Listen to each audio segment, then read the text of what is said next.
Greetings YouTube, this is Toy Customizer Wakeangel2K1 and I'm reviewing a new Transformer I just got today. What's kind of cool is where I got this Transformer. I got it from a fellow YouTuber, TJ Omega. Some of you who like to watch toy review videos may know him as the Plastic Addict, and he was having a sale, a spring cleaning sale, where he was getting rid of a bunch of Transformers toys that either because of redundancy or just because he didn't like them, he wanted to get rid of. I think that sale might still be going on, so you might want to check out his channel, see what's left. But on the very first day, I checked it out, and I saw that he had a Blackarachnia based off of her Beast Machines mold. This is actually the Universe repaint, so it's not the Beast Machines version of the toy itself. But I was so ecstatic because he had it for only $8, and it was supposedly in perfect condition. So yes, I jumped on that thing.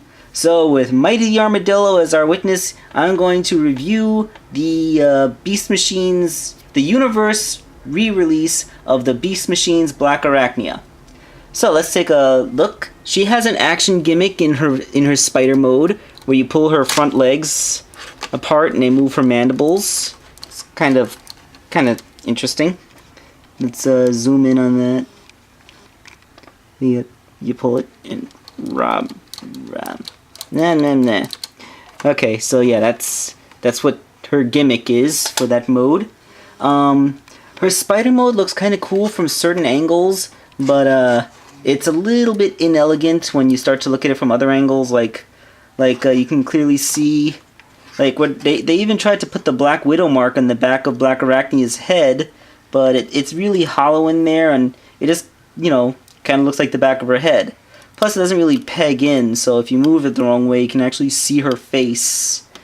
Now, this is, like I said, like 3 or 4 times already, because I just keep on repeating myself. This isn't the Beast Machines Blackarachnia. This is the same mold as her, but if we look at her faction symbol, we can find that she is a Decepticon, and not a Maximal, which is what Beast Machines was about, Maximals.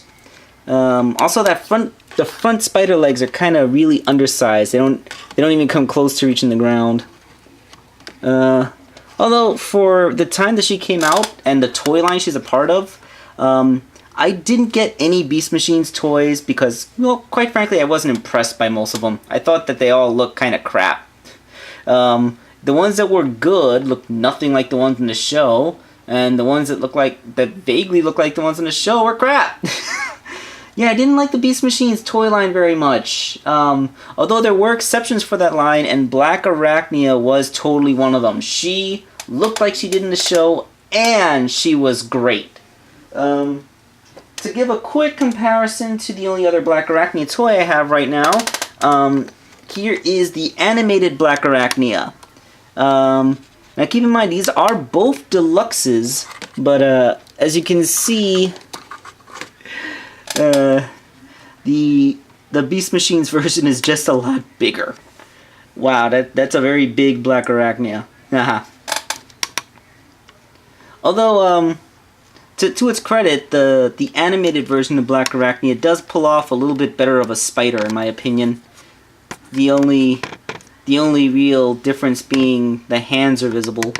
But she does a lot better to hide the fact that she transforms. Like, her abdomen does a better job covering up the robot head. But anyway, that's just a comparison between the spider modes of the, okay. To avoid confusion, I'm going to refer to this as the Beast Machines mold. It's not the Beast Machines figure, but it is the mold, so that's what I'm going to talk about it. So yeah, for the Beast Machines mold is bigger and more impressive, and it has an action gimmick, but the animated mold does a better job of hiding robot kibble. Okay, let's move on, because I'm just getting tongue-tied and rambly. And this is the real reason I wanted this figure so much. This is an amazing robot mode. There isn't a single bad thing about it. It just looks so great. The only thing about it that's really not accurate to the cartoon is the feet. I remember in the show, Blackarachnia's feet just her legs just kind of ended in points, while here she has some very large feet at the bottom. But you know what? I'm okay with that because it gives her figure a very stable stance and a nice big platform. Above that, everything on her just looks really great. She cuts a fantastic feet, figure. And I like her multiple eye reveal and how it works exactly like it did in the show. Like it's folded down like this, and then it slides up to reveal the 6 eyes on her head, which is just really awesome. Her 2 main eyes are actually painted. Zoomed in too fast. There we go. Holy crap. Looking at it real close like this, oh my god, this kind of looks like a robotic version of my mom. Dude, that is weird. Why am I only seeing this now? Oh god, I gotta zoom back. Ew. That is weird. That is really weird. Okay, so Freudian weirdness notwithstanding, the figure looks, well, I'd say that these hands are a lot of just that much spider cable, but that is what Blackarachnia's hands look like on the show, so I'm not gonna fault it. And her articulation is really great. I mean, there's a ball joint up here in her shoulder, and then she has a ball joint in the elbow. Despite having a ball joint in the elbow, she still has a bicep swivel just below the elbow, so her hand can rotate, so she can kind of do a beckoning gesture. And her head is on a ball joint, so her hair stops her from looking up, but she can look down pretty good. And it, of course, rotates. She has a waist joint here, which is made out of a ball joint that's a little bit loose, but still works. I mean, the ball joint is loose in that it likes to pop out sometimes, not that it's loose that she's wobbly. She has really good ball jointed hips with a lot of range, and her knees get a good 90 degrees, as well as ankle articulation. She has some major junk in the trunk, but that's just kind of a thing with Blackarachnia. I mean, that the whole spider butt thing is just kind of part of her look. And well, crap. I mean, what else can I say? She's a really, really, really, really cool figure. She's probably one of the... She is definitely the best female mold from the time she came out. And she still kind of holds herself up as one of the better female molds to this day. I mean, she kind of has an impossibly waspus waist, but she's a robot, so that's okay. Little bit of comparison. Here is animated Blackarachnia, who's a little bit shorter. Not all that much. Compared to the... we kind of have mass shifting in the other direction. Remember when I did Blur and he had a vehicle that turned into a surprisingly big robot?